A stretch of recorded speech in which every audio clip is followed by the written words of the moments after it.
Yon mga idol, what's up sa inyong lahat? Good day! At eto, napakaganda ng tanawin dito sa East Ridge. Located to mga idols dito po sa Binangonan, Rizal. At dito makikita mo yung tanawin, yung Laguna Lake area at syempre yung ating Metro Manila area. And perfect mga idols dahil ang ating service na ginamit ngayon, itong ating bagong Honda Airblade 160. Tingnan naman nyo kung gaano kapogi at kaporma itong ating Honda Airblade 160 mga idol.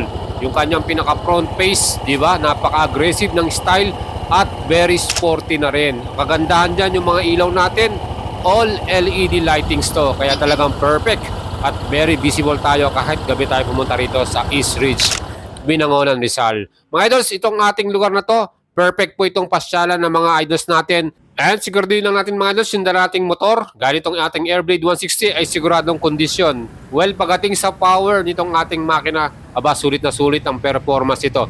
At importante rin yung ating stopping power. Itong ating Airblade 160, meron niyang round disc, hydraulic disc, one piston, Nissin caliper yan, at equipped to ng anti-lock braking system. Napaka-solid ng ating braking power para dito sa ating Airblade 160. Single channel lang yang ating ABS na yan. Sa likuran naman, ang brake ito ay mechanical drum brake.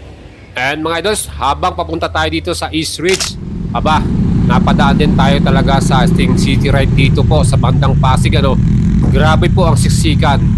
At dito natin nasubukan ang handling ng ating Airblade 160. Kahit po talagang traffic yan, ang kagandahan dito, napaka-easy to maneuver nitong ating scooter na to. Very sporty kasi slim lang siya, hindi siya ganun kalakihan o malapat. At dahil nga meron tayong single channel ABS, pag mga biglaang brake or medyo dumalapit tayo sa front natin, kagat na kagat.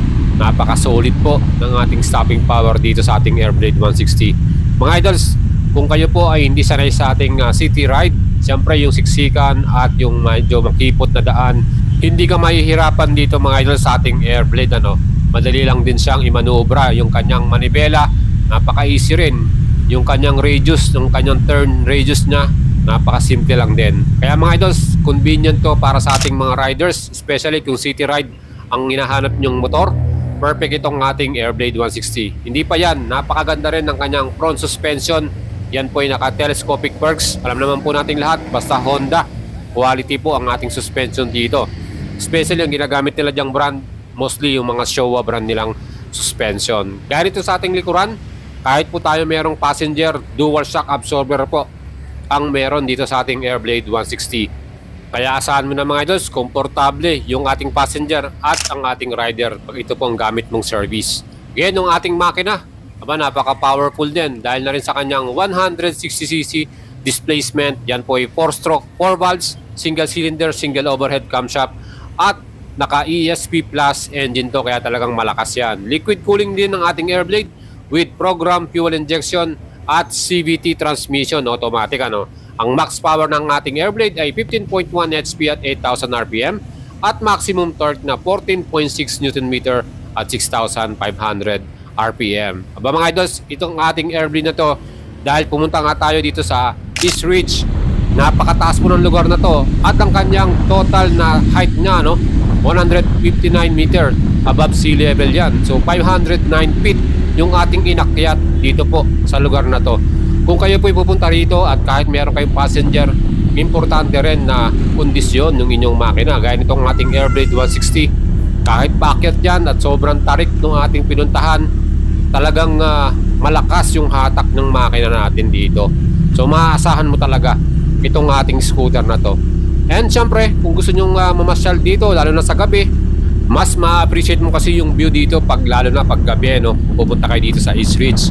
At perfect dahil ang ating Airblade 160 naka full LED lightings tayo. Kitang-kita nyo yung daan pagpakit tayo dyan. At ang importante rin dito yung ating suspension dahil dual shock yung likuran natin.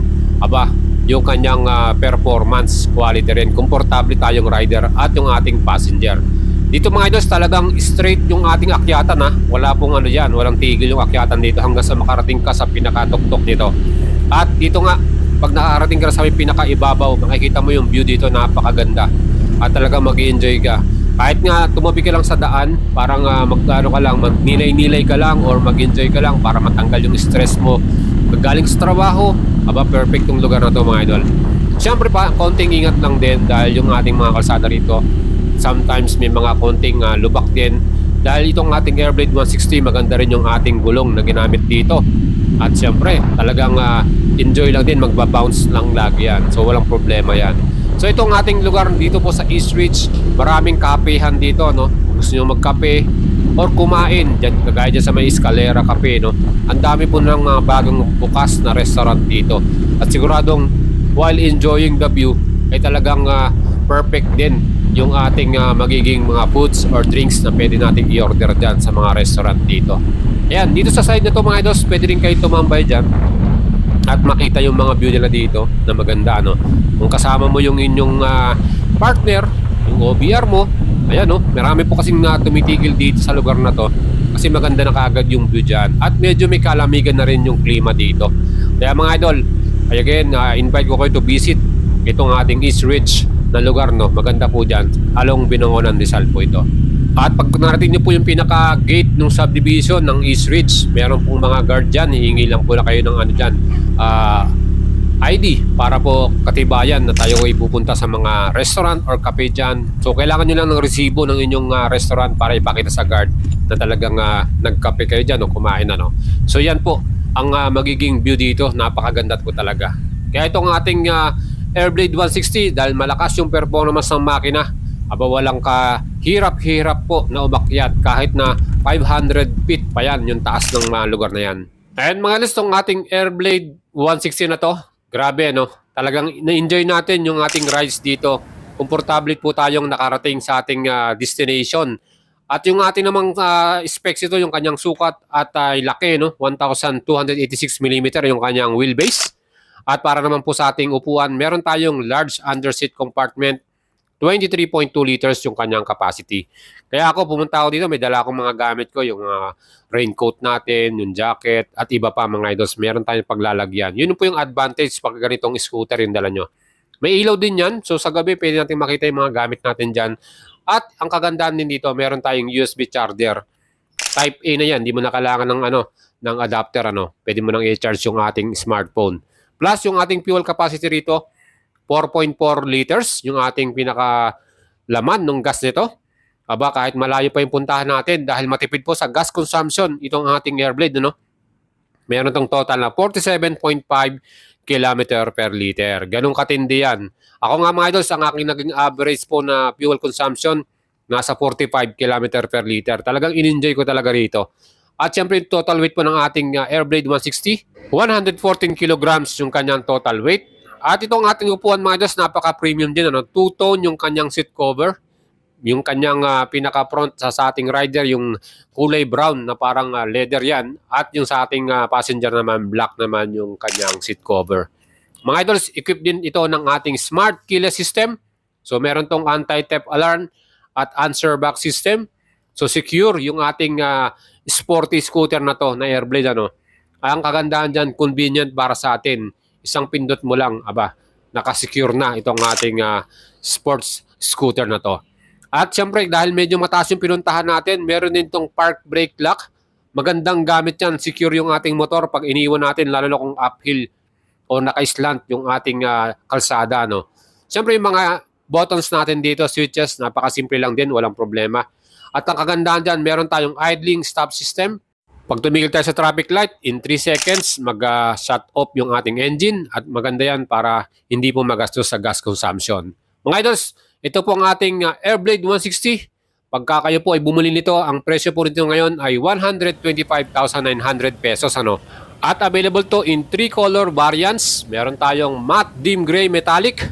At yan naman po yung ating merong 3D emblem na gold color. Yan po yung ating dala na yan. At meron pa tayong dalawang kulay nito, pearl dark ash blue at candy luster red. At kung gusto nyo bilhin ito ng installment, ang down payment natin 9,800 pesos, 24 months 8,172 ang ating babayaran monthly, 36 months naman 6,473 at may rebate pa tayo na 200 pesos mga idol. Siya nga pala mga idols, isa pang nagustuhan ko rin dito sa ating Airblade, yung kanyang fully digital instrument panel. Diyan makikita mo lahat yung information. And ang the best dyan, very visible at madali siyang makita.